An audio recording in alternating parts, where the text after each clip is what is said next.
In a quiet countryside about 40 kilometers away from the bustling center of Kanto City, there lived a young boy named Nghia. His house stood on the edge of a river, surrounded by fields and narrow dirt roads that often became muddy and uneven after the rain. Life was not easy for Nghia. Coming from a poor family, he often struggled with daily necessities. Yet, despite his hardships, he had a warm heart and a willingness to help others. Not far from where Nghia lived, there was a small charity kitchen built to support poor children in the village. Every day, this place would prepare dozens of meals for kids who had little to eat. Nghia was one of the regular visitors there, not to receive food, but to offer his help. After school, he would stop by the kitchen, help the cooks prepare the meals, and even stay late at night to clean up. He grew especially close to the kind woman who managed the kitchen. To her, Nghia was like another grandchild, always polite, cheerful, and ready to lend a hand. Often, Nghia stayed until late evening before heading home. The road back to his house was long, rough, and lonely. But Nghia had a habit of singing while he rode his bicycle in the dark. He wasn't a professional singer by any means. He simply liked to hum and sing out loud as he pedaled through the night. The sound of his carefree songs echoed along the empty dirt paths. For him, singing was a way to shake off exhaustion and make the journey home less lonely. His grandmother, however, never liked this habit. Old people in the village used to say that their area was haunted. In the past, during rainy and gloomy evenings, many villagers had reported seeing wandering spirits near the riverside. The elders believed that these were souls of people who had drowned in the river or died tragically. Because of this, Nghia's grandmother often warned him not to go out too late, and especially not to sing in the dark. Spirits notice those who make too much noise at night, she would say. Nghia, still young and skeptical, usually laughed it off. Then, something unusual happened. During his final exam preparation, Nghia suddenly fell ill.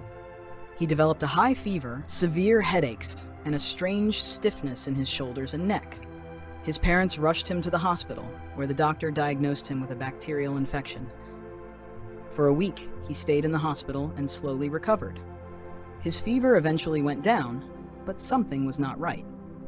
Even after being discharged, Nghia continued to experience sharp headaches and an unexplainable heaviness in his shoulders. He described it as if someone was pressing down on him or hammering both sides of his temples. The pain persisted, day after day. His mother, who stayed by his side, noticed how pale and tired he looked, though the doctors insisted that his tests showed nothing abnormal. Word spread among relatives, and soon his grandmother heard about his condition. That evening, while chatting with neighbors at a small coffee stall, she mentioned Nghhia's strange illness.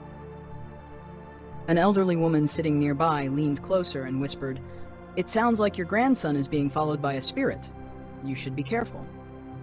That night, Nghhia's grandmother had a vivid and unsettling dream. In the dream, she saw Nghhia's late great-grandfather and grandfather appear before her. Their faces were grave, and their voices were stern. "Your grandson is being followed by a female spirit," they told her. "She climbs onto his shoulders, weighing him down, and presses her hands against his temples. That is why he suffers so much pain." Shocked, his grandmother asked why this had happened. The great-grandfather explained, "The spirit is a wandering soul, a young woman who died tragically.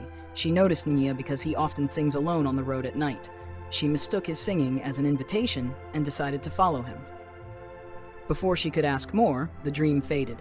His grandmother woke up trembling at dawn. She wasted no time and immediately prepared offerings, a tray of fruits, incense, and tea to place on the family altar.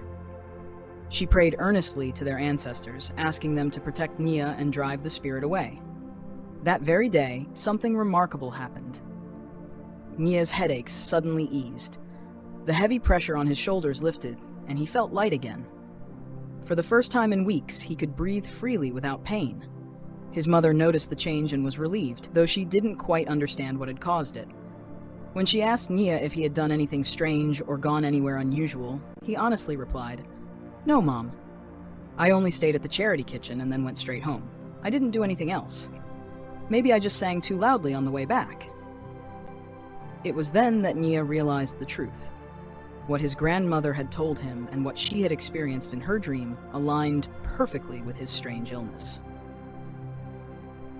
Whether one believed in spirits or not, the fact remained, after the ritual, his pain disappeared. From that moment on, Nghia changed. He still rode his bike home at night, but he never sang along the dark roads again. The story of Nghia spread quietly among the villagers. Some said it was simply a coincidence, while others believed it was indeed the work of unseen forces. To Nghia, it was more than just a coincidence. It was a lesson that even harmless habits, like singing at night, could sometimes attract things beyond the world of the living. And so, the boy who once sang carefree under the moonlight now rode home in silence. Each pedal of his bicycle carried not only his body, but also the memory of a chilling encounter that reminded him of the thin veil between the world of the living and the dead.